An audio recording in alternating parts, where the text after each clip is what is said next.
Week been for you and the squad? Yeah, the week's been great. Yeah, we've had a good week. We've rested them, we've worked them.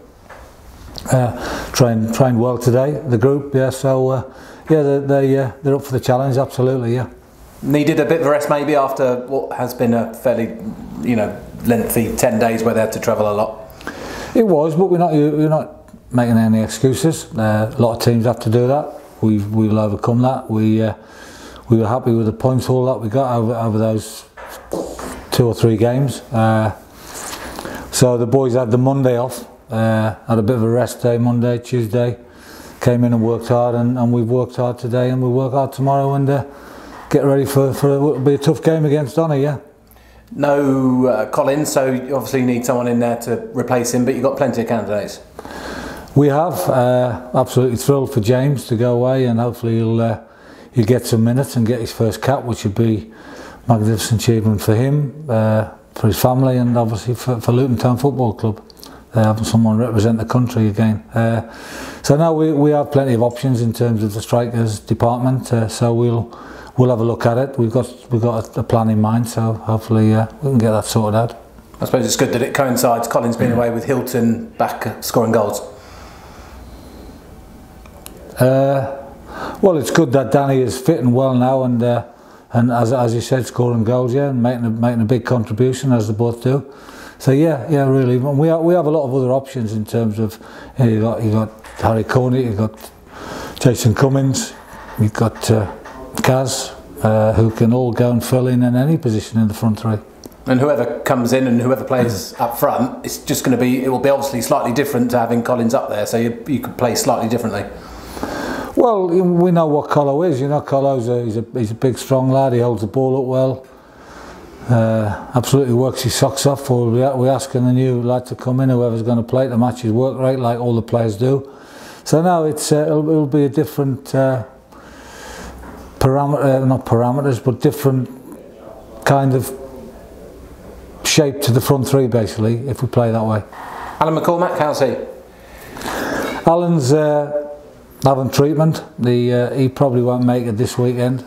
He's on the mend. He's very close. Hopefully have him back very shortly, but might just be a bit short this weekend. Pelly Ruddock filled in nicely on Saturday though. Yeah, I think so. I think Pelly did a good job.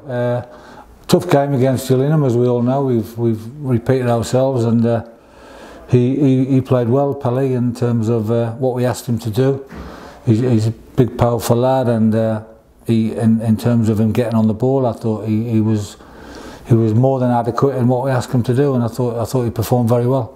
Did you feel there was an element of nervousness, perhaps for the first time in that game? Strangely, I watched it back on the Monday, the game, and I wasn't as nervous as I was watching the game on the Saturday. But you've got to give them some credit. They came and they caused us a few problems, and they probably created more chances than any other team since I've been in charge that have created against us. So we did look slightly vulnerable, because that's one good thing we are at, defending. But as you say, you give them a bit of credit, and we've done a bit of work this week, i.e. on defending and attacking, as we do every week. So hopefully we'll be back to what we should be. Yeah. At this stage of the season, is that likely to be the case now until the end of the season, or until it gets done? Is that just human nature that there is going to be that little element in the back of players' minds, perhaps? Well, we're under no pressure, we're under no pressure at all. Everyone's got to catch us. We've just got to keep performing to a level. We try and keep everything as comfortable as possible in terms of relaxing the players, telling them where you want to play, telling them what we're asking from them. And we don't put any extra pressure on them. They don't put any extra pressure on themselves. But it's getting to that end of the season, and players do get edgy and a bit nervy. I think our players have got the temperament to deal with that. Sheehan missed out, I think. Did he have a migraine or something? I'm assuming he's okay now.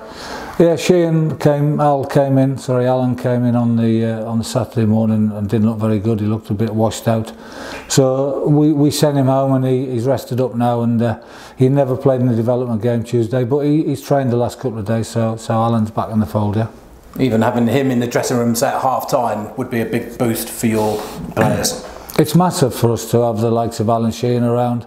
Alex Baptiste, Alan McCormack, players who've been there, seen it and done it, people who've got us over the line, have got other clubs over the line, sorry, in terms of promotion. So that experienced players is vital for us to have them around the place. And everyone else is okay? No other injuries? No, none at all. Now everyone's fit and well, so we're ready to go, so to speak. Yeah.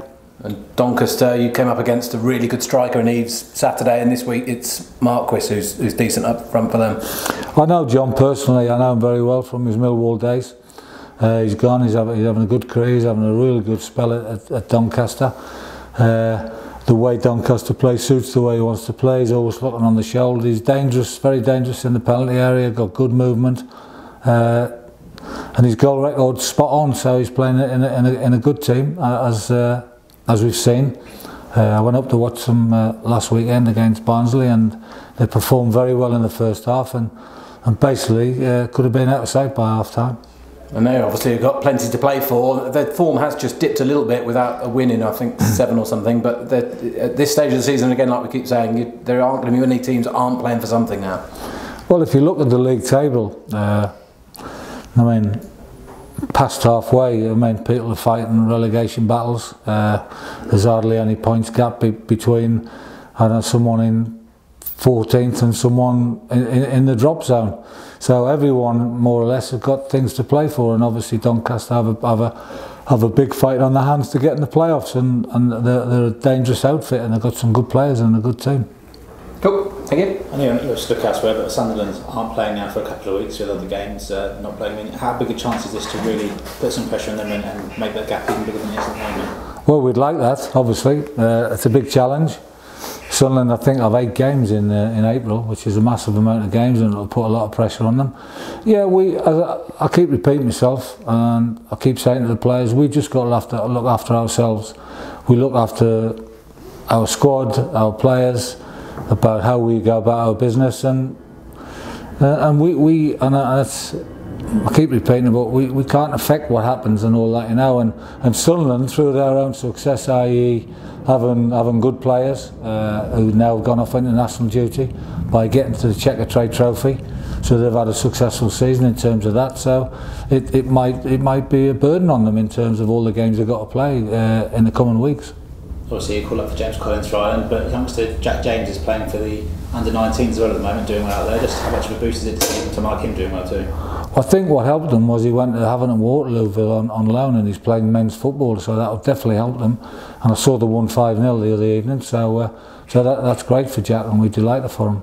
Just looking ahead to next season now in terms of sort of players' contracts and bringing people in, I mean, is that something that's all put to one side at the moment, or is that a...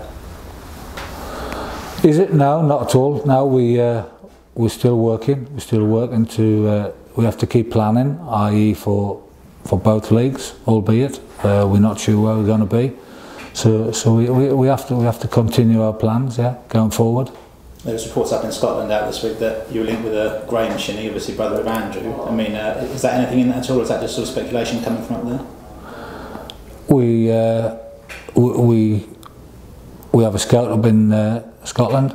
Who gives us great information about the players up there.